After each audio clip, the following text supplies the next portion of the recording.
Film ఇండస్ట్రీలో కొంతమంది నటీనటుల మరణాలు తలుచుకుంటే ఇప్పటికీ మనసు బరువుతో నిండిపోతూ ఉంటుంది.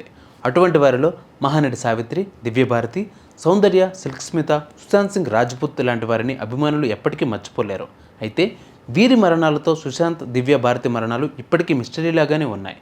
మరీ ముఖ్యంగా బిల్డింగ్ మీద నుంచి పడిపోయిన దివంగత నటి దివ్యభారతి మరణం అనుమానాస్పదమే. ఆ విషయం ఇప్పటికీ అభిమానుల మనసులో చెరగని చేదు నిజం. యావత్ భారతీయ సినీ పరిశ్రమలోని ఆమె ఆకస్మిక మృతి కలకలం సృష్టించింది.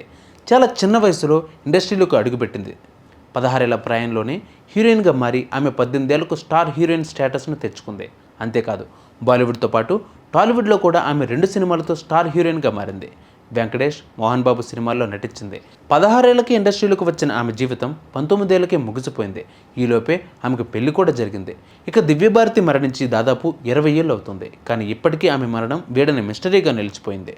దివ్యభారతి మృతి గురించి ఎవరికి తోచింది వారు చెబుతూ ఉంటారు. కానీ అందులో నిజమెంత, అబద్ధమెంత ఉందో ఎవరికీ తెలియదు.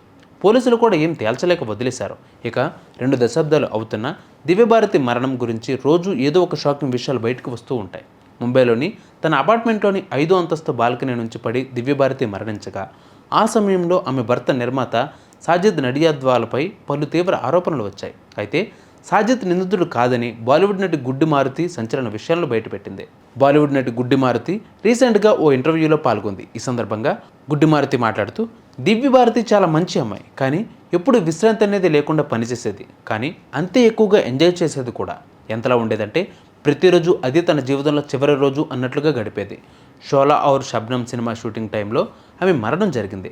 ఏప్రిల్ 5న దివ్యభారతి మరణించింది. అంతకు ముందు రోజు అంటే ఏప్రిల్ 4న గుడ్డి మారుతి పుట్టినరోజు. ఆ రోజు మేము పార్టీ చేసుకున్నాం.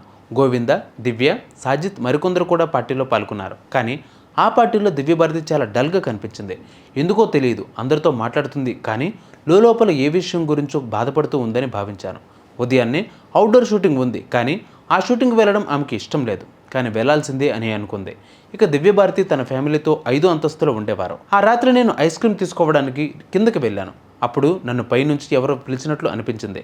వెళ్ళి చూసేసరికి దివ్య బాల్కనీలో కూర్చుని కనిపించింది. ఇక్కడ కూర్చోవడం మంచిది కాదు, ప్రమాదం అని చెప్పాను. కానీ నాకు ఎత్తైన స్థలాలంటే భయం లేదని, తనకు ఏం కాదని నాతో చెప్పింది. సాజిద్ కారు వచ్చిందో లేదో చూసేందుకు దివ్య కిందకు వంగి చూసింది. అప్పుడు అనుకోకుండా కాలు జారి ఆమె కింద పడి చనిపోయింది. డిజైనర్ నీతా లుల్లు కూడా ఈ ఘటన చూసింది. దివ్య మరణం తర్వాత ఆమె తల్లి పూర్తిగా కృంగిపోయింది. సాజిద్ కూడా తీవ్ర దుఃఖంలో మునిగిపోయాడు. ఆ ఘటన జరిగినప్పుడు కూడా అక్కడే ఉన్నాడు అంటూ చెప్పుకొచ్చింది గుడ్డి మారుతి. ప్రస్తుతం గుడ్డి మారుతి చేసిన కామెంట్స్ వైరల్ అవుతున్నాయి.